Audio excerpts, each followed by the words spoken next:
কোনো থানায়, যে কোনো একটা থানায় চোরের লিস্ট, ডাকাতের লিস্ট, নেশাওয়ালাদের লিস্ট, খুনির লিস্ট, দর্শকের লিস্ট, চোরা কারবারের লিস্ট, অস্ত্র আমদানি উৎপাদনের লিস্ট আছে না?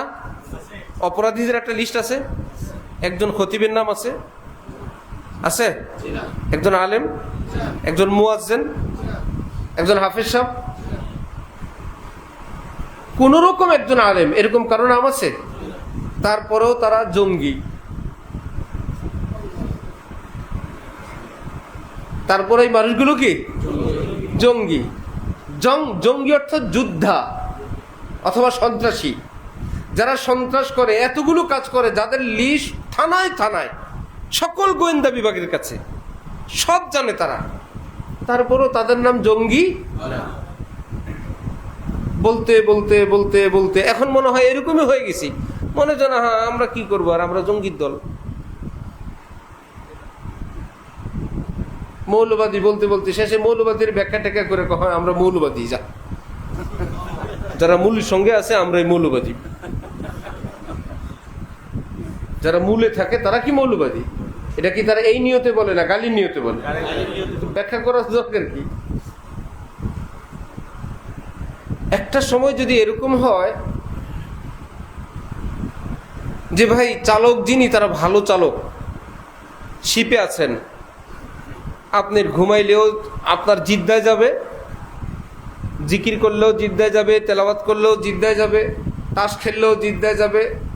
সেটাই যদি পরিস্থিতি এমন হয় যে আপনি আমি যদি সজাগ সচেতন না থাকি, শিপের চালক এমন, আমি আপনি সচেতন না থাকলে আমাকে জিদ্দার পরিবর্তে আমাকে মস্কো নিয়ে যাওয়ার সম্ভাবনা আছে। ওই সময় কি ঘুমায় থাকা যাবে? এখনকার আগের মতন আর ভালো চালক না। যদি সুযোগ পায় এই সকল প্যাসেঞ্জার সহ জিদ্দা হজে যাবেন, এই জিদ্দার জাহাজ নিয়ে যাবে ইসরায়েল। আমাদের দেশের অবস্থা একসময় একরকম ছিল, এখন আর আগের মতো নেই। যদি সুযোগ পায় আপনার আগা থেকে গোড়া পর্যন্ত, পরে জানবেন আপনার জমিনও আপনার নাই, ঘরও আপনার নাই, বাড়িও আপনার নাই। ভারতের মুসলমানদের আছে কিছু? ইসরায়েলি মুসলমানদের আছে কিছু? কিছুই নেই, যে তারা সেখানে থাকারই যোগ্য না। ভারতের মুসলমানরা থাকারই অবস্থা নাই, সিরিয়াল যা ভাঙতেছে। কারণ তারা এরকম ব্যবসায়ীরা, রাজনীতিবিদরা, সমাজকর্মীরা, স্কুল কলেজওয়ালারা, সাধারণ মুসলমান যারা, তারা শুধু দিন আনি দিন খায়। নিজেদের ধর্মীয় ঐতিহ্য এবং ধর্মের মুরব্বীদের সঙ্গে দিনই শিক্ষা নিয়ে আমরা কাদের কথায় উঠবো বসবো এটা ঠিক করে নেই। সরকার পতন হইল, ডক্টর ইউনূসের কথা কেউ বলল, বাকি উপদেষ্টাদেরকে নিয়োগ দিল কে? এরা আসলো কোত্থেকে? কে দিল এদেরকে? এদের নাম বলল কে?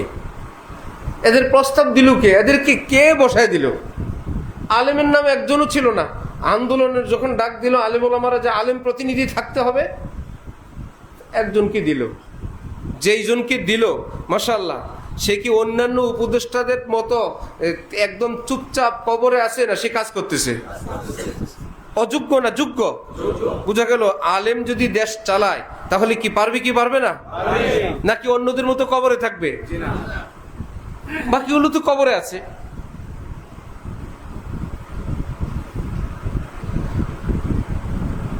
ইসলামের বিরুদ্ধে যদি কথা বলেন পত্রিকায় নাম আসবে। আপনি হলেন বাক স্বাধীনতার লোক, আপনার পক্ষে ইউরোপ আছে, আমেরিকা আছে, সুইজারল্যান্ড আছে, ভাই তুমি তাকে কেন আঘাত করো? সে বলছে তুমি আদালতে যাও, তুমি পারলে কিছু একটা বলো।